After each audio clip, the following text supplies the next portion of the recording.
Nyesel saya Pak, pesawatnya nggak enak saya makan beneran. Saya pikir wah ini gara-gara duit judi, duit haram ini saya makan nih.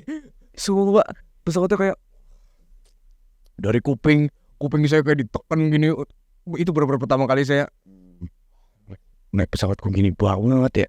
Perasaan biasanya nggak gini gitu, sakit banget. Habis itu udah nggak pernah main lagi. Jadi semua yang money game atau permainan uang itu biasanya kita dikasih awalnya itu memang profit. Dulu kan banyak lah money game ya. Yakult, tahu Yakult? Terus yang kita deposit yang paling terkenal itu dulu Fitup. Oh ya, tahu. Fitup itu money game. Jadi money game. Makanya sekarang udah tutup karena money game. Skema Ponzi. Ya kayak gitu.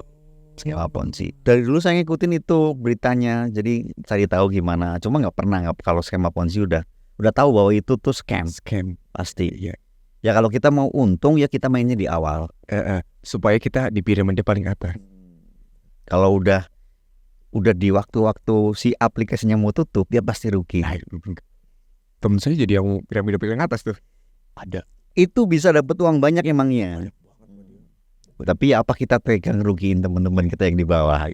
Itulah dia tuh, nggak tahu dia. Tapi sampai sekarang masih temenan dong.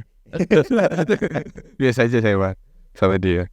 Soalnya dia ceritanya sekarang gitu, katanya dia kangen Fitup, bro, duitnya banyak di Fitup, katanya bisa sampai ratusan ribu. Iya, yang di atas, ya pasti dia kalau aplikasi tutup, dia pasti merasa kehilangan lah intinya karena ya depositnya di atas. Jadi siapapun yang di bawah yang narik orang lagi kan dia dapat gitu.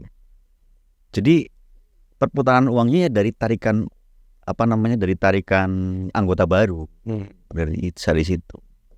Nanti ngomongin ini enak ya Bu? Boleh. Saya juga dulu saya pas SMP tuh ada booming tuh di SMP saya. Jadi ada kakak kelas katanya jadi pengusaha muda, kerjanya cuma nontonin story, cuma bikin story katanya dapat duit. Cuma bikin story. Percaya dong saya. Masa sih udah kerjaan cuma bikin story dapat duit gitu. Terus katanya kan saya ngechat lah gitu. Karena ini ditawarin temen saya, ngechat ke mbak ke kakaknya yang dia katanya pengusaha. Kak ini gimana? Apa beneran sih kalau misalnya kita bikin story dapat duit? Iya bisa. Coba jelasin dong di sini. Wah nggak bisa. Kalau mau ketemuan aja. Ya itu skema Ponzi biasanya itu ada yang bahaya itu, ada yang metodenya pakai kasarnya pencucian otak. Jadi kita ditekan terus sampai kita ikut gabung gitu. Biasanya kita nggak dikasih ngomong, itu ditekan terus, jadi dikasih pemahaman terus. Iya benar. Itu kalau ketemu itu biasanya kalau ngajak ketemu itu arahnya ke sana. Saya udah sampai bilang saya nggak bisa ketemu kalau cerita di sini aja gimana? Nggak bisa, paling ketemu please sedikit aja ngomongin sedikit. Dia ngomongin sedikit. Wah sedikit pun saya tahu ini tuh arahnya kemana. Oh ini skema Ponzi. Tapi saya ngeyakinin dia kalau coba jelasin di sini nggak mau. Pokoknya harus ketemu. Sampai saya tuh diajakin. Misal dia mau ketemuan sama orang lain gitu ya. Ayo sini kesini, foto di pub gitu.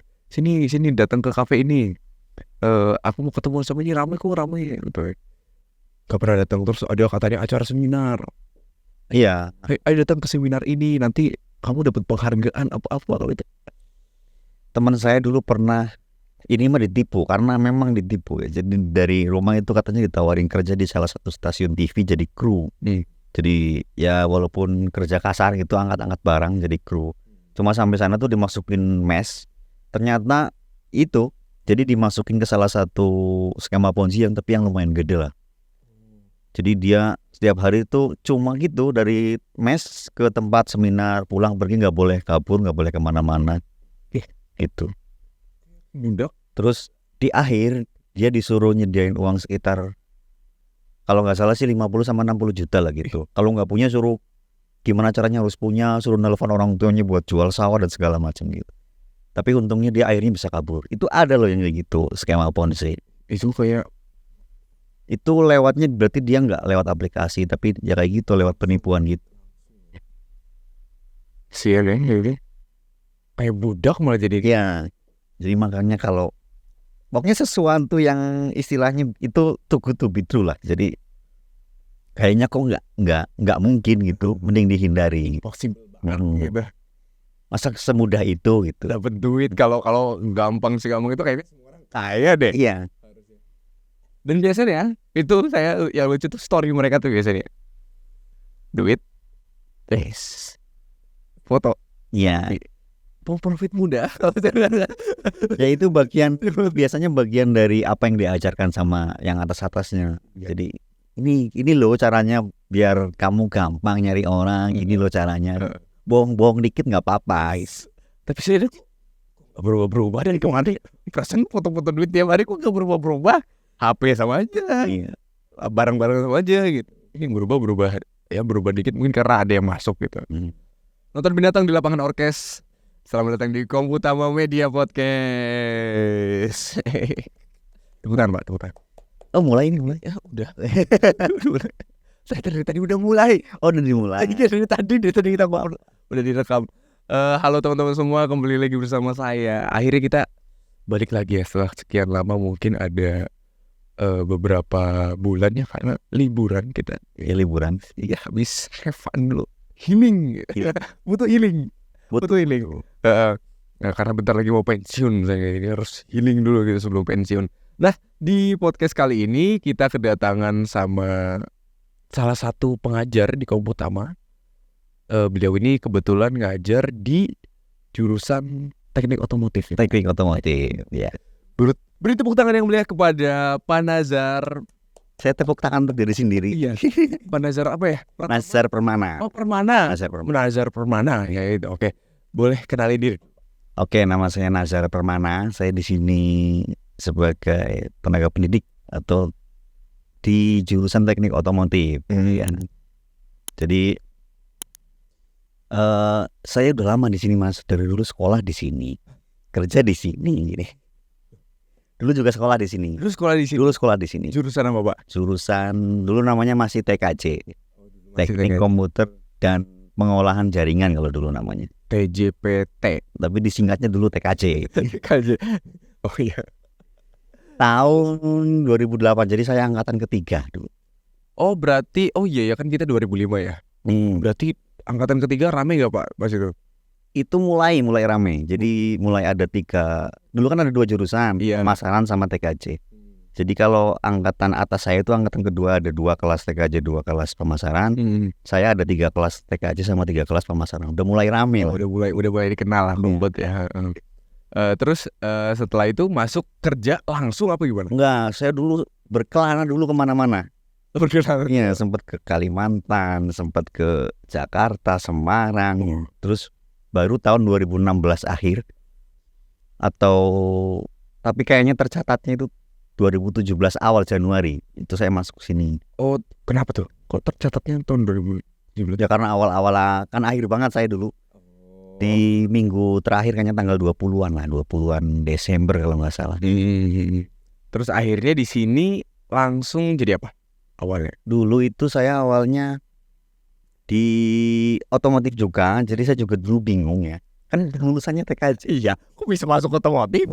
Gitu. Kenapa disuruhnya di otomotif? Tapi saya jalanin aja dulu. Jadi saya belajar sambil belajar lah. Dulu tahun 2017 itu saya jadi istilahnya toolman lah. Toolman? Ya, toolman. Toolman itu apa? Toolman itu tool kan alat ya. Iya. Man kan orang nih. Berarti alat orang. Iya. Alat orang gitu. Jadi tanggung jawabnya adalah memastikan alat semuanya siap ketika akan digunakan praktek lah, itu tanggung jawabnya itu. Khususnya di TO. Khususnya di otomotif. Jadi nyiapin alat-alat lah, sama kalau udah selesai diberesin lagi gitu. Oh. Jadi pagi nyiapin, sore beresin. Gitu tanggung jawabnya. Ya sambil belajar lah, lihat-lihat guru otomotif sini dulu ada Pak. Dulu kesini saya siapa ya, Pak Andang, Pak Kusdianto, dulu ada Pak satu lagi Pak Ulin dulu. Oh, Pak Ulin. Kebetulan pas saya masuk pensiun sih Pak Ulin. Ya pensiun dari Gajur. PSM dulu namanya masih. Ya. Terus habis itu kuliah di mana? Sekarang belum lulus saya.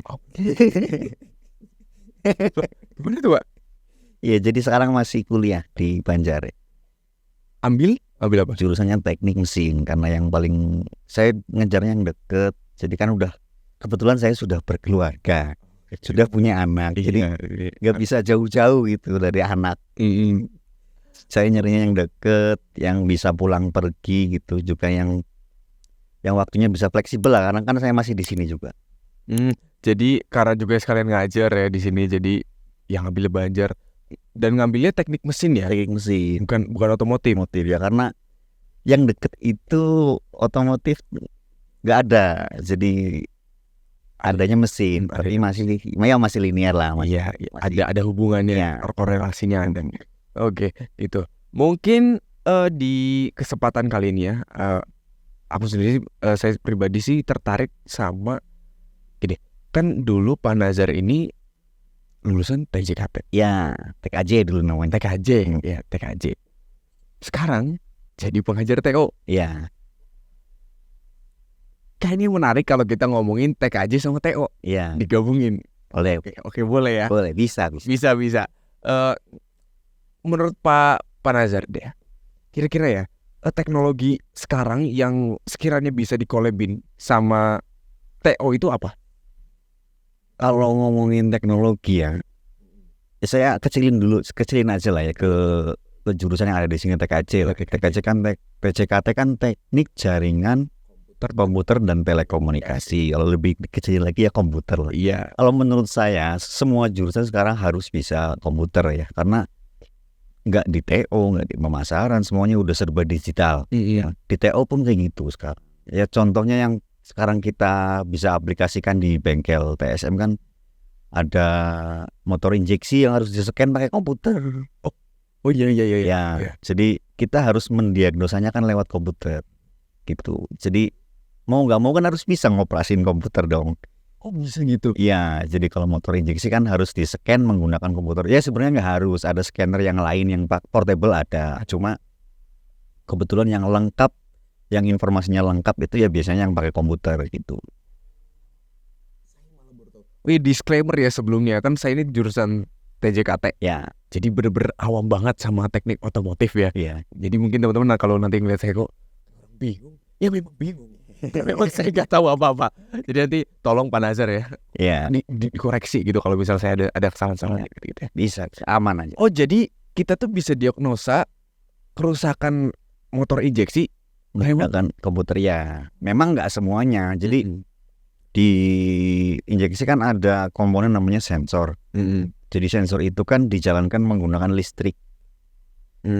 Jadi intinya kalau kayak komputer kan ada input, ada proses, dan ada output. Benar. Di motor injeksi juga sama. Jadi ada prosesor yang memprosesnya, namanya ECU kalau di komputer. Jadi ada data yang dikumpulkan lah gitu. Begitu. Misalkan saya kasih contoh satu aja, sensor suhu mesin gitu ada. Iya. Jadi nanti kalau suhu mesinnya over atau overheat gitu, dia akan ngasih tahu ke ECU, ke prosesornya bahwa suhu mesinnya tuh over nih gitu. Akhirnya Nanti outputnya itu akan, kalau misalnya overheatnya itu parah, akan mematikan mesin. Ngapainnya dimatikan biar nggak, motornya tuh nggak jalan lagi. Masalahnya bahaya kalau terus jalan. iya sih, iya benar. Salah satunya itu, tapi banyak sensornya ya. Oh jadi, Monggo Mas monggo silakan. Yanto. Kan kalau di podcast sebelah tuh ada Yanti. Yanti. Ini Yanto. Ini Yanto. Aduh, terima kasih banyak. Perasaan tadi saya mintanya teh nih. Monggo Pak. Terima kasih Mas Cira. Terima kasih Mas Jera. Mr. X, wes, mainin pakai Mr. Mr. X ya, oke. Gitu. Oh, saya malu baru tahu kalau komputer kalau motor tuh ada kayak otaknya, Ya ada. prosesornya. Ada motor injeksi ya gitu. Jadi makanya disebut lebih efisien karena semuanya, jadi settingan, bahasa kasarnya settingan itu bisa diubah bahkan ketika jalan. Jadi mengikuti keadaan motornya itu gimana. Jadi suhu udara di luar tuh panas apa enggak gitu. Iya. Tekanan udaranya berapa, itu nanti diproses oleh prosesor biar ngasih racikan yang paling pas untuk motor di keadaan tertentu gitu. Makanya paling efisien katanya kan hemat. Kita mengakui semuanya motor injeksi lebih hemat. Ya, karena itu, jadi teknologinya sudah beda sama motor karbu atau motor konvensional. Iya, saya motornya masih 2 tak sih. Saya nggak paham gitu. Nggak paham. Itu pun motor 2 tak dikasih. Berarti ini bisa jadi kolaborasi yang cukup baik ya antara TKJ sama TO. Ya mungkin TKJ bisa mau bikin aplikasi gitu, aplikasi buat scan gitu yang lebih lengkap, bisa itu bisa. Iya. Aman aja. Oh iya, ini bisa ya. Nanti asalkan ada investornya. Iya, itu yang paling penting. Investornya Ya, itu yang paling sejalan. kalau nggak ada itu nggak jalan nanti. Di Indonesia emang gitu ya. Kalau ada perubahan baru jalan ya. Iya. Aduh, kita ngomongin ini, nggak ngomongin yang lain kan ini? Enggak. Ngomongin ini kan? Cuma ini aja kan? Nggak ke hal yang lain? Nggak ke pemerintah kan? Enggak. Agak takut kalau ditinggi jurang. masih suka gimana ya? Trauma ketinggian gitu. Oh gitu. Jadi yang aman-aman. Ya, masih ada SMK juga nah ini. Waduh. Tapi udah KTP sih ini. Udah punya KTP. Udah. Berarti udah berapa sih? 18. Minimal 18 ya. Saya udah 18 kebetulan. Berarti udah bisa daftar. Disuruh Disuruh. katanya bikin kakak sendiri aja. Iya. Kan kalau mau pinjam uang kan punya kakak sendiri. Iya. Bikin kakak aja. Gitu. Kok malah ditawarinnya seperti itu? Malah disuruh keluar kakak sendiri, suruh pinjam. Kita ngomongin balik lagi kita nih. Kalau misalnya dari TKJ sendiri, AI itu bisa dimasukin nggak ke motor injeksi kira-kira? Kalau di motor mungkin belum banyak ya. Kalau kemajuan teknologi itu kan udah jauh. Kadang-kadang kita nggak kuat ngejarnya ini. Kalau AI kan mungkin udah digunakan di kayak model autopilot gitu, mobil-mobil autopilot. Cuma kalau di motor, terutama di sini ya, di sini mungkin belum banyak diaplikasikan lah gitu. Ya paling itulah software aplikasi untuk scan, untuk untuk memudahkan lah. Zaman sekarang kan teknologi kan sebenarnya tujuan awalnya untuk memudahkan pekerjaan manusia itu. Bener. Tapi kayaknya saya pikir kalau misalnya motor itu ada prosesornya, ada. kayaknya bisa aja loh. Kalau misalnya kita tanemin kayak tadi kan udah ada penyimpanan datanya. Ya ada penyimpanan. Bahkan ada memorinya gitu di motor, di ECU itu ada memori untuk nyimpen datanya. Oh iya ada ya. Ada. Tapi memang kecil. Datanya cuma sebatas data ke kondisi motor aja. Suaranya tuh nggak jernih gitu. Minum dulu Pak. Duh ini gelasnya nggak pakai muk kita ini. Kompresor. Duh. Oh bombangan dia. Aduh jadi kurang nikmat. Tapi fresh kok. Jangan dilihatin dong ini. Ya kecuali mau masuk nggak? Oh iya kalau masuk nggak apa-apa nih. Iya. Bisa banget nih brand di sini nih. Tapi nggak pakai muk utama jadi enak aja gitu. Ya, cuma enak aja gitu. Oh iya, saya malah baru tahu itu di motor itu kalau misalnya ada memori berarti kita kalau nyimpen video di cuma bisa gitu. Kayaknya nggak bisa. Kayaknya nggak bisa. Asalnya memorinya cuma untuk nyimpen data untuk kondisi motornya aja ya, suhu, kayak tekanan udara, Oh iya. kualitas knalpot, gas yang dikeluarkan dari knalpot itu ada sensornya, bagus apa enggak? Oh bisa gitu. Ada, mungkin itu untuk emisi lah, biar emisinya bagus. Biar udaranya ya. Gitu ya. Tapi memang udah maju semaju itu ya, saya baru tahu loh Pak. Iya beneran. Kalau misalnya teknologi lain selain tadi buat sensor kira-kira ada lagi nggak Pak? Buat motor? Iya buat scanning kan tadi udah. Yang lain lagi kira-kira ada? Apa ya? Kalau yang udah ada sekarang ya itu paling baru autopilot sekarang. Tapi kita ngejar teknologi itu teknologi itu jalannya kencang banget gitu ya. Tapi kita nggak bisa mendinai. Jadi mau nggak mau kita harus ngikutin walaupun pelan-pelan. Yang penting ngikutin. Iya benar. Jadi walaupun masih ketinggalan tapi asal ngikutin kan nanti juga sampai gitu. Ya walaupun nggak ada sampainya sih. Nanti juga kita ngikutin mereka juga jalan cepet Iya. banget Yang gitu. penting jangan buta sama teknologi. Jadi jangan mendinai lah, Mm-mm. apa istilahnya, menolak gitu, menolak. Saya nggak mau lah, mau pakainya yang dulu-dulu aja gitu. Nggak, kita nggak bisa kayak gitu. Iya. Emang oh iya. Menurut Bapak ya yang kemarin yang ada teknologi baru tuh yang dibuat sama Pak siapa tuh? Yang kemarin bikin mesin berbahan air gitu. Oh itu Gimana tuh menurut Bapak?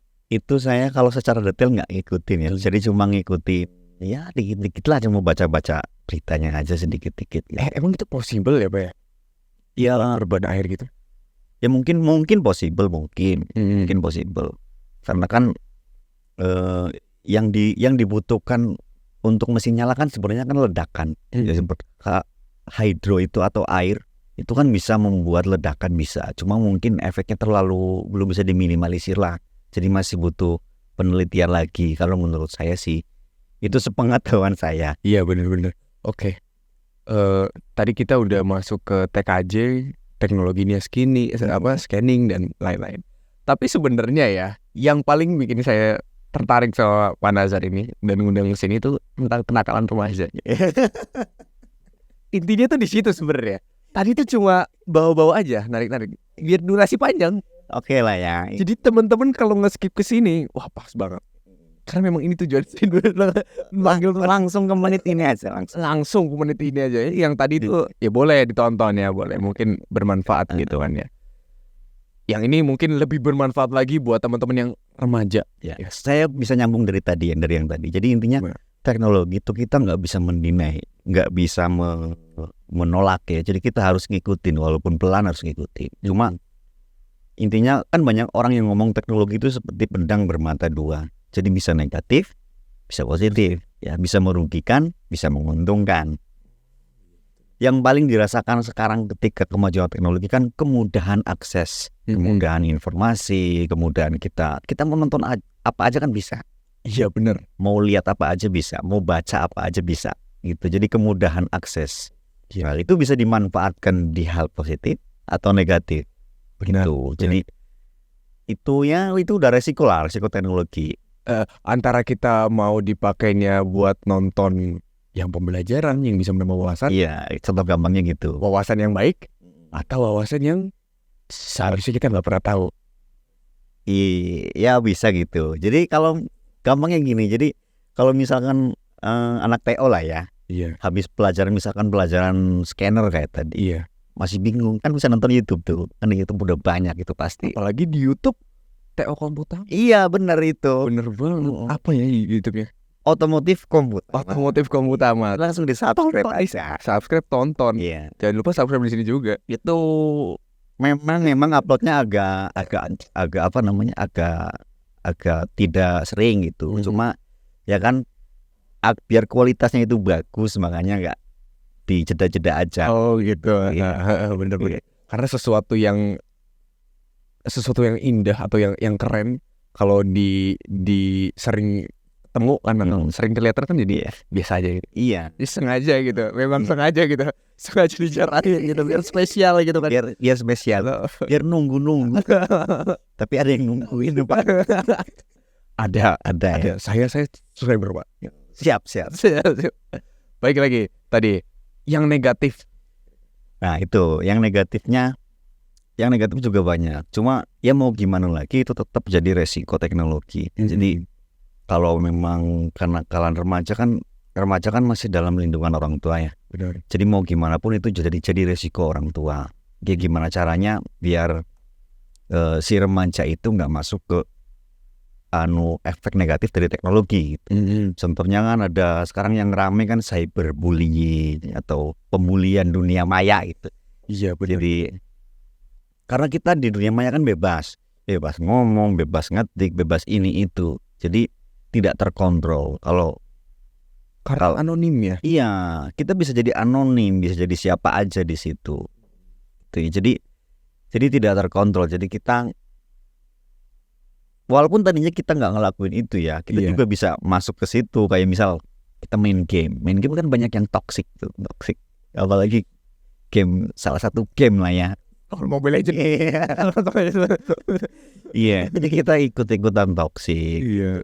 Jadi ke bawah-bawah sampai ke dunia nyata atau di sosial media yang lain. Kalau cyberbullying, efeknya pasti ke mental. Itu nanti misalkan ada yang memang mentalnya lemah gitu kan, kita nggak bisa nyamain semua orang ya. Memang ada yang nggak baperan, ada yang baperan. Iya benar-benar banget. Saya juga punya banyak banget temen yang memang mereka tuh punya penyakit mental gitu. Iya, Agak sensitif. iya.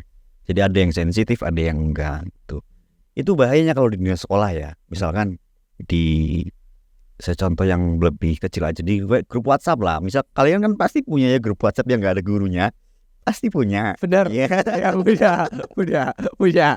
Pasti punya. Iya. Ya untuk bercanda, untuk hahaha. Biasanya tapi kan itu ada selip-selipan cyberbullying di situ. Itu yang bahayanya nanti si anak yang sensitif itu setiap hari dia datang ke sekolah harus dengan perasaan terpaksa. Wah itu. Jadi saya mau berangkat sekolah jadi malas nanti di sekolah dibully lah ini itu. Iya. Udah verbal bullying, social bullying kan. Iya gitu. Enak banget sih paling enak. Jadi kita sebagai teman-temannya ya harus mikirin sampai ke sana gitu. Kasihan, maksudnya dia masa selama 3 tahun itu harus menghadapi itu gitu kan, kasihan. Iya bener kasihan. Kasihan sih. Karena saya juga dulu pernah jadi salah satu korban. Kalau saya pernah dua-duanya, Mas. Dua-duanya. Jadi korban pernah, jadi yang membuli juga pernah. Parah itu. Mau diceritain nggak, Pak? Kalau dulu kan belum ramai cyber lah. Jadi Iya. masih ya cuma di kelas aja gitu. Pas kelas 1 kan saya, kalau sekarang tuh istilahnya circle lah. Dulu kan kelas 1 mah belum punya circle. Ya. Gitu. Jadi kelas 2 udah mulai punya circle. Kelas 1 masih dibully, kelas 2 ikut membuli. Malah balas dendam. Ya, tapi itu jangan dicontoh. Jangan. Oh, kalau yang offline, yang online, saya juga pernah dulu, tapi kan nggak sadar ya. Iya. Itu juga pentingnya edukasi sih sebenarnya. Iya, jadi efeknya itu. Jadi nanti teman kalian itu setiap berangkat sekolah dengan perasaan yang terpaksa karena ada apa namanya semacam, jadi ada yang tertahan lah di hati. Ngerasa takut gitu. Dulu tuh saya pernah ngebully seseorang, tapi dulu saya nggak sadar kalau itu tuh ngebully. Jadi dia tuh ceritanya begini ya, cerita sedikit nggak apa-apa? Boleh. Keadaannya pas saya lagi SD, itu saya nggak tahu saya tuh ngebully karena teman saya ini dia tuh nunggak udah lama banget. Dia udah nunggak berkali-kali, gede banget badannya, tapi dia tuh sedikit kelainan, sedikit. Dia tuh anak orang kaya, duitnya banyak. Saya pikir meminta uang pada orang lain, teman itu tidak apa-apa. Iya, pada saat itu meminta uang kepada orang lain tidak apa-apa. Meskipun agak sedikit memaksa gitu, tapi tidak apa-apa karena dia orang kaya gitu, saya pikir gitu. Ya itu hampir tiap hari saya dulu mintain pas kelas 1 ya? Iya, kelas 1 SD saya mintain terus uang. Dia sampai lapor orang tuanya, katanya sampai saya tuh sering main ke rumahnya. Saya biasa aja, saya nggak merasa bersalah karena saya nggak diedukasi. Iya. Itu tuh bully. Jadi saya dibilang, kamu jangan suka nakal sama Ren. Enggak, saya nggak nakal sama Ren. Buktinya saya berani ke rumahnya dia, saya main gitu. Karena itu nggak diedukasi saya gitu. Iya, jadi itu makanya ada orang ngomong kebenaran itu relatif. Jadi bisa kadang-kadang berubah. Waktu kecil kita nganggapnya kalau kita main di masjid itu sesuatu yang benar. Karena anak kecil taunya main sesuatu yang menyenangkan. Iya. Tapi ketika besar kita tahu kalau itu salah. Makanya kebenaran itu relatif. Jadi bisa berubah tergantung dari inputnya ke dia. Jadi tergantung dari pengalaman dia lah. Iya betul. Jadi semakin kita banyak tahu ya semakin kita banyak tahu juga kalau hal-hal dulu yang kita lakuin itu salah. Iya benar banget. Iya sih. Oke. Tadi kita udah ngomongin cyberbullying. Sekarang ke mungkin yang nonton akses. Oh, yang agak-agak istilahnya apa ya zaman sekarang ini? Ya bahasa enaknya aja lah ya. Jadi akses ke sesuatu yang tidak seharusnya ditonton. Pornografi misalkan. Iya. Itu kan juga gampang aksesnya ya. Jadi walaupun ada pemblokiran dari pemerintah untuk situs-situs seperti itu, cuma kan anak muda biasanya kan penasaran dan akan melakukan apapun untuk Akses. mengakses karena rasa penasaran itu. Iya benar. Dan banyak sekali caranya. Nah, makanya pasti anak-anak muda itu pasti akan melakukan apapun lah untuk mengakses itu. Makanya pemblokiran itu ya ada sih gunanya, ada Benar ada gunanya. ada gunanya. Cuma bisa ditabrak oleh anak-anak muda. Apalagi selain kita salah dari nonton, dari HP ini juga kayaknya bisa bermasalah ya, karena kita menonton video-video kayak gitu. Karena kan ada situs-situs yang suka ngambil data kita. Ya. Jadi kalau situs seperti itu biasanya bahayanya itu karena ada malware atau virus. Jadi ada yang mengganggu, ada yang ngambil data, ada yang membuat file kita terenkripsi biasanya. Ada juga yang ngambil, dulu mah ada yang ngambil pulsa malah. Iya, tapi kan zaman sekarang kan jarang orang punya pulsa ya. Yes. Adanya data. Iya. Zaman dulu ada yang ngambil pulsa, jadi masuknya ke layanan SMS langganan itu, kayak gitu dulu. Jadi itu bahayanya. Jadi yang jelas kalau situs yang seperti itu yang ilegal, itu kan ilegal kalau di Indonesia ya. Iya. Itu pasti ada bahayanya. Bahaya dari faktor-faktor yang tadi juga ada, bahaya ke kita juga ada. Apa itu, Pak? Bahaya ke kita ya pasti ke psikologi lah. Jadi kita nanti kalau kita terlalu banyak nonton itu kan jadi kecanduan. Jadi intinya segala sesuatu yang dilakukan berulang-ulang dan berlebihan itu biasanya jadi candu ke kita. Jadi pengen terus gitu. Terus bahaya yang lainnya lagi ya, jadi kita penasaran ke sesuatu hal yang belum seharusnya kita lakukan gitu. Iya, paham lah ya. Karena saya juga pernah sedikit belajar ya. Katanya kalau nonton seperti itu tuh dopamin kita tuh makin keluarnya banyak banget kan ya. Dan kadang kita tuh bosen dengan sesuatu yang sama. Misalnya kita nonton pornografi, cewek sama cowok, udah sering banget, dopaminnya jadi biasa aja. Iya. Kadang melewati batas. Iya, melewati batas. Nggak cewek sama cowok, mungkin cewek sama beberapa cowok. Itu. Ada juga yang lebih parah lagi, Pak. Saya ini banyak sering lihat thumbnailnya di beberapa ada satu platform aplikasi, dia aplikasi terkenal. Iya. Tahu lah ya. Kan saya kan kebetulan masuk ke salah satu grup di sini tuh grup untuk chattingan biasa. Iya. Tapi kadang ada yang membagikan grup-grup yang kurang bagus juga. Jadi dibagikan, dipromosikan di situ. Iya. Saya lihat ya, thumbnailnya kok rata-rata malah mengajak para pedofil untuk nonton. Iya. Jadi malah konten-konten pedofil yang Iya. liatin gitu. Itu salah satu bahaya dari kemudahan akses teknologi itu. Jadi yang tidak kita sadari kan hal itu yang menimpa diri kita. Kita nonton ya senang-senang aja karena ya itu yang tadi, karena kita menghasilkan banyak dopamin. Jadi kita merasa senang, merasa bahagia gitu. Padahal efek yang lainnya yang buruk itu banyak ya.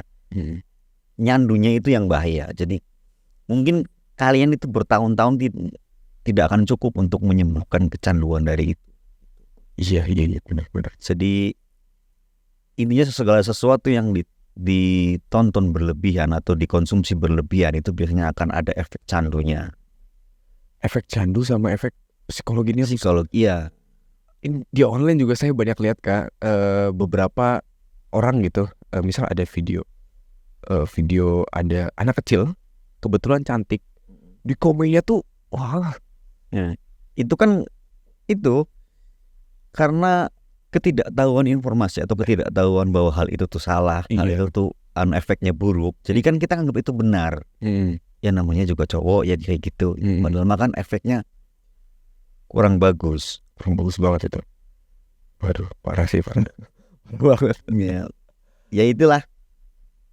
Jadi buat teman-teman semua gitu. Jadi intinya jangan ya kalau udah pernah nonton sekali dua kali ya mau gimana lagi, namanya udah pernah gitu. Dan aksesnya juga mudah. Cuma ya jangan jadikan itu rutinitas gitu. kalau bisa sih stop gitu. Kalau jadi rutinitas nanti bahaya. Bahaya banget. Kota juga kan nonton kayak gitu buat apa gitu kan. Tidak bermanfaat. Mendingan nonton ini. Nonton podcast. Kalau nggak nonton podcast, nonton YouTube. Aktif kaum utama. Buat anak TO, buat anak TKJ. Setelah nonton apa lah, kalian lah nonton apa. Yang penting jangan nonton Boleh lah, atik aja juga boleh nonton sekali 2 kali. Iya, buat pembelajaran kan ya. Selain tadi udah cyberbullying, pornografi, yang paling banyak yang saya juga lihat di tongkrongan saya nih, judi online. Ini agak berat kalau jadi online ini agak berat lah. Itu ke hati. Karena banyak dengar ininya, apa namanya, berita-beritanya lah. Saya kan juga aktif di Twitter, jadi sering scroll Twitter. Saya satu-satunya sosial media yang bisa saya buka kan Twitter. Biasanya kan Twitter tuh lebih terbuka lah. Iya benar. Walaupun agak barbar sedikit. Terbukanya terbuka banget. Iya, terbuka. Iya, cuma agak barbar sedikit. Di situ juga banyak informasi tentang judi online. Ada yang korban, ada yang influencer jadi kalau yang mempromosikan brand ambassador, BA ya, brand ambassador ya, jadi mempromosikan itu. Itu balik lagi ke tadi, jadi sesuatu yang dilakukan berulang-ulang dan menggugah rasa penasaran lah intinya gitu. Biasanya ada efek candunya. Jadi judi itu begini sebenarnya Mas. Judi itu, jadi kalau kita hitung persentase, itu sedikit sekali persentase kita untuk menang. Jadi kita mikir secara logika pun harusnya kita nggak judi. Kalau kita mau mikir logika, mau rasional ya. Iya. Kita kesampingkan dulu sedikit masalah haram halal lah ya. Iya. Ya walaupun itu juga penting. Cuma kita tanpa melihat halal haram pun harusnya kita nggak judi. Cukup dengan logika saja. Gimana tuh Pak logikanya? Ya karena main judi itu persentase kemenangannya sangat kecil. Sangat kecil. Ya kita mau ngapain? Mau mempertaruhkan apa yang kita punya untuk persentase yang kecil. Tapi kan gini Pak, ada orang-orang cerita tuh, wah dia sukses menang dari modal segini jadi segini. Itu gimana? Sebenarnya ini tuh gini. Jadi misalkan Mas Jera main ya, misalkan Mas Jera main. Ketika dia menang itu kemungkinannya cuma 2. Yang pertama, dia memang sudah banyak deposit, jadi sudah mengeluarkan uang dan kalah terus. Yang kedua, memang sedang dipancing untuk dia main terus. Jadi dikasih menang biar dia penasaran dan main terus. Itu yang kedua. Itu.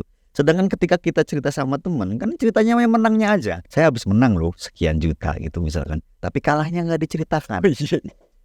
Oh iya. Itu yang menyebabkan teman-temannya jadi penasaran. Makanya itu yang menyebabkan si judi itu bisa cepat sekali merambat. Karena cerita-cerita itu. Iya. Oh si dia menang, saya jadi penasaran. Nah namanya anak muda masih penasaran kan, mau melakukan segala hal untuk penasaran itu. Apalagi uangnya gampang gitu kan. Iya. Cuma tinggal pencet. Iya. Nah, tapi yang harus digarisbawahi itu. Jadi judi itu kita persentase kalahnya itu besar, persentase menangnya kecil, bahkan mungkin sampai 99% kita kalah. Lah, kita mau mempertaruhkan uang kita untuk kekalahan yang persentasenya gede, Mending beli saham, mending beli reksadana. Itu lebih masuk akal. Malah harusnya anak muda itu belajarnya ke situ. Jadi coba baca-baca investasi, kan banyak investasi reksadana, terus investasi emas, investasi properti kalau yang banknya banyak ya. Yang banyak banget. Tapi kayaknya anak muda investasi properti. Atau lebih masuk akalan lagi Bitcoin. Walaupun sebenarnya itu juga bahaya. Kalau itu masuknya ke high risk high return, jadi resikonya besar, tapi kita juga bisa mendapatkan hasil yang besar, tapi dengan resiko yang besar. Kalau saya sih agak gimana ya Pak sama kripto. Soalnya pernah rugi banyak pas ini. Ya itu high risk high return. Aduh, gitu. Tapi kalau judi itu bukan high risk high return lagi. High risk. All risk, no return. Return terus dipakai buat ngeris lagi, hilang duitnya. Iya sih. Jadi Dan yang paling bahayanya lagi itu efek nyandunya. Jadi ketika kita sudah kecanduan dengan judi, itu kita nggak bisa diem. Akhirnya kalau kita punya saldo di bank mobile banking atau di dompet digital, kita pasti pengennya deposit karena penasarannya itu. Tapi itu bener Pak, iya Pak. Teman-teman saya juga ya. Buat teman-teman saya, aduh, stop deh. Iya, tolong sebelum meledak lah intinya. Iya. Ya mending berhenti. Iya, kadang mereka tuh misal di tongkrongan gitu ya, lagi nyantai. Tiba-tiba mereka bilang, ada 20.000 nggak? Buat apa? Biasa depo, kurang 20 gitu. Tambahin $20 gitu. Aduh, kayak mau ngasih juga nggak gimana gitu. Agak kurang enak, tapi saya nggak pernah kasih kalau buat depo. Saya nggak pernah kasih. Kalau ada yang begitu, misalkan ada yang cerita nih, biar kita tertarik nih, ada cerita, saya habis menang loh, coba ditanya lagi sama dia, kamu udah kalah berapa? Kalau nggak dilihat itu histori transaksinya kan ada, dilihat. Saya mau lihat dong histori transaksinya gitu. Jangan cerita menangnya aja, tapi kalahnya juga harus diceritakan biar kita tahu. Iya sih, benar. Oh, jadi sebenarnya itu emang masalah sistem aja ya. Mereka udah bikin sistem sendiri ya. Iya, itu kan sistemnya sudah diatur sama bandarnya, sama yang bikin. Jadi memang kita itu seakan-akan tuh melakukan sesuatu yang endingnya itu kita sudah ditentukan sama si bandar ini. Kita pasti kalah endingnya gitu. Jadi kita seakan-akan kita penasaran nih sama endingnya gimana. Padahal sudah ada endingnya deh. Ya kalah endingnya. Kalah. Iya. Oh iya gitu. Untuk sih belum pernah nyoba. Iya, kalau belum pernah jangan, daripada kecanduan. Linknya sih nggak tahu sebenarnya. Kemarin saya tanya linknya ketemu, tapi ternyata temennya masih peduli sama saya. Katanya janganlah gitu. Tapi oh iya dia sebenarnya udah ngerti sebenarnya. Iya. Oh iya ya, secara tidak sadar sebenarnya dia udah ngerti. Kalau jangan, berarti dia udah ngerti bahwa dia sebenarnya sudah merasakan istilahnya kekalahannya. Biasanya kan orang kan gengsi. Masa saya mau nyeritain kekalahan? Saya habis kalah loh, kan nggak mungkin. Ceritanya menangnya aja. Ya biar kayak wah anjir keren. Kalau dia menang pun nggak keren, nggak. Itu dikasih. Iya lagi dikasih. Dan uang dia sendiri yang udah kalah banyak. Oh iya kemarin ya dibalikin lagi duitnya. Iya dia sih. Ada satu lagi nih Pak, yang mungkin agak ramai dan kayaknya perlu tahu. Apa lagi? Hehehe. Kayaknya tadi udah cerita deh. Yang tadi Pak itu. Oh ini ya. Ini istilahnya money game. Atau kalau bahasa umumnya itu skema Ponzi. Ya sekarang sih udah agak redup ya. Jadi udah agak beberapa tahun atau setahun kemarin lah itu lagi rame itu banyak. Iya. Itu money game itu juga bahaya. Cuma itu memang memungkinkan kita untuk dapat uang. Cuma dengan mengorbankan orang lain.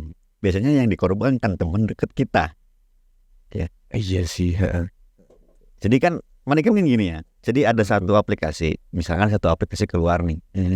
Kalau yang paling baru itu namanya saya tahu itu CSP Mine. Saya sempat ditawarin CSP Mine. Oh yang seakan-akan dia itu mining Bitcoin. Iya. Jadi dia itu menawarkan sama saya, jadi ini loh, kamu sewa alat mining Bitcoin.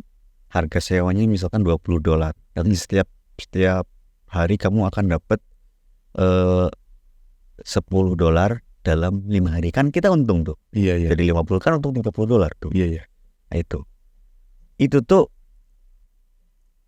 apa namanya cara dia dapat uang sebenarnya dari anggota baru. Anggota baru kan harus sewa tuh. Jadi uangnya muter terus. Makanya di awal pasti dibayar. Pasti. Karena selama masih ada anggota baru yang daftar, itu pasti uang kita masih dibayar. Cuma ketika nanti aplikasinya udah berjalan lama, jadi udah ininya kalau piramida itu udah gede piramidanya. Iya. Jadi ke bawahnya itu udah banyak banget. Itu nanti pasti aplikasinya akan tutup. Itu bisa dipastikan. Karena ketika si yang punya aplikasi itu udah cukup nih uangnya, udah banyak, nah dia tuh hilang. Bahayanya adalah, jadi ketika kita punya sesuatu yang menurut kita menguntungkan, kan pasti kita pertama nawarinnya ke keluarga dong. Iya sih. Iya dong. Jadi saya daftar CSP Main nih dari $20 dapat $30 kan lumayan tuh. Iya. Pasti kita nawarnya pertama ke keluarga dulu, ke sepupu, ke saudara, terus habis itu ke teman dekat. Sedangkan keluarga pasti dipercaya. Iya, pasti kita akan dipercaya, lebih dipercaya lah, karena kan masih keluarga sendiri, masa mau menjerumuskan. Biasanya orang begitu tuh batu, orang dibilangin nggak mau, dibilang scam itu batu. Jadi enggak scam, ini buktinya saya dapat uang. Iya, dapat uang awalnya, tapi nanti coba beberapa bulan ke depan. Iya, soalnya saya juga itu dulu sering ditawarin kayak gitu. Dulu tuh MLM ya. MLM dulu. Saya ditawarin sama pas masih SMP dulu. Ada kakak kelas gitu. Itu pasti ya, kalau misalnya dulu tuh tawarannya gini. Kamu bikin story di WhatsApp nanti dibayar. Bikin story aja. Bikin story nanti dibayar. Bilangnya seperti itu. Buat narik mungkin ya. Buat narik. Terus kalau saya tanya sistemnya gimana sih kerjanya gitu, pasti pengennya tuh ngajak ketemu. Pasti pengennya ngajak ketemu. Gak pernah kayak misal gini, coba dong gak apa-apa kan ada WA gitu, bisa chattingan aja di sini. Gak mau, harus ketemu. Itu sebenarnya kalau yang model begitu tuh model yang dulu. Jadi sebelum ada banyak teknologi berkembang ya, jadi kemudahan informasi itu ada. Itu modelnya gitu. Jadi ketemu, kita itu kasarnya itu dicuci otak lah gitu. Jadi kalau udah ketemu nanti kita dipaksa terus, ditekan terus, gimana caranya kita gabung. Biasanya kalau kita mau ngomong pun gak dikasih kesempatan ngomong, karena ditekan terus gitu. Kalau udah masuk di situ tuh bahaya. Apalagi orang gak enakan, itu pasti bahaya. Karena kalau gak enakan itu gimana ya. Jadi kalau masuk ke circle seperti itu, terus kita ditekan dan dicuci otak, kita orangnya gak enakan, mesti mau gak mau kan kita menuruti apa yang mereka suruh gitu. Itu bahaya. Jadi tujuannya tetap sama, dia menarik anggota baru agar dia dapat uang gitu. Jadi kan gitu. Sebenarnya perputaran uangnya itu dari setiap anggota baru yang mendaftar. Jadi nggak ada tuh sewa-sewa apa namanya dari CSP Main, sewa tambang Bitcoin. Nggak ada sebenarnya itu, nggak ada. Dan biasa dulu tuh saya tuh ditawarinnya ya itu, masa sih cuma story doang. Dan saya lihat ya, yang udah masuk story-nya, ya story cuma foto bareng duit, bukan story yang gimana, bukan story memasarkan produk itu, bukan. Ada produknya, ada. Tapi kalau menurut saya kayak di samping produk itu biasanya lebih banyak pamer. Oh iya. Pamernya banyak gitu, kayak foto bareng duit, mau usaha muda, ayo ikut join saya. Itu biasanya nanti kalau kita udah masuk itu dipelajari ketika kita kumpul-kumpul kayak gitu. Saya juga pernah masuk ke situ, cuma untungnya saya bisa kabur. Untungnya. Saya dulu dijebak sama teman, ayo main sana nongkrong gitu. Ternyata masuk ke situ, ke MLM dulu namanya apa ya? Saya nggak mau sebut merek Jangan bahaya. Saya juga agak lupa namanya apa. Jadi di situ di satu perkumpulan lah. Jadi kayak duduk melingkar gitu, kayak orang yasinan gitu. Jadi mereka itu tujuannya ke saya, karena saya kan orang baru di situ. Jadi ngomongin sesuatu yang intinya yang memaksa saya untuk daftar, dari keuntungan, dari profit, dari apa terus. Saya mau ngomong pun gak dikasih ngomong. Oh gitu. Ya untungnya saya dulu bisa kabur, karena saya dulu udah pernah sering baca-baca lah kayak gitu. Jadi saya dulu kan juga ada tuh namanya manusia membantu manusia kalau nggak salah. Iya. Itu saya hampir masuknya ke situ. Cuma saya searching dulu kan internet udah ada walaupun belum ini. Saya searching dulu, jadi saya tahu duluan. Untungnya begitu. Oh, namanya manusia membantu manusia. Dulu ada ya. Jadi kita transfer ke satu akun bank random yang nanti dikasih secara random. Nanti kita akan dibalikin uang secara random lagi dari siapa nggak tahu. Tapi nilainya lebih dari apa yang kita transferkan. Oh gitu. Iya dulu gitu. Jadi di satu grup misalkan nanti ada, kamu disuruh transfer ke akun rekening ini random, transfer 200.000. Iya. Nanti kalau setelah transfer kita akan dapat lagi transfer 300.000 gitu. Oh gitu. Iya. Dari keuntungan itu orang kan jadi penasaran. Wah, kalau saya transfernya 5 juta jadi 10 juta nih gitu. Tapi yang 5 juta itu nggak pernah balik akhirnya. Itu kalau kita udah transfer yang jumlah besar pasti nggak akan pulang. Dulu ada gitu. Saya ngalaminnya itu kalau yang zaman dulu ya. Kalau yang sekarang sih banyak ya ditawarinya, ada Yakult, ada CSP Main, ada Vito, Ada Tiger apa itu, saya Tiger Wong. nggak tahu Tiger apa itu. Saya pernah juga ditawarin Tiger apa itu kemarin. Terus saya sadar kan, pasti nggak jelas. Kalau misalnya mau beli Bitcoin, kenapa nggak langsung beli di platform yang tepat aja gitu? Kenapa harus ke situ dulu? Iya, lagian Beli. siapa yang mau nyewain alat mining Bitcoin? Ini dia tambang sendiri kalau Iya kan? menguntungkan. Iya. Secara logika aja dia udah, harusnya kita sudah tidak masuk ke situ. Kecuali sewanya sewa motor buat jalan-jalan kan masuk akal. Sewa usaha. Iya.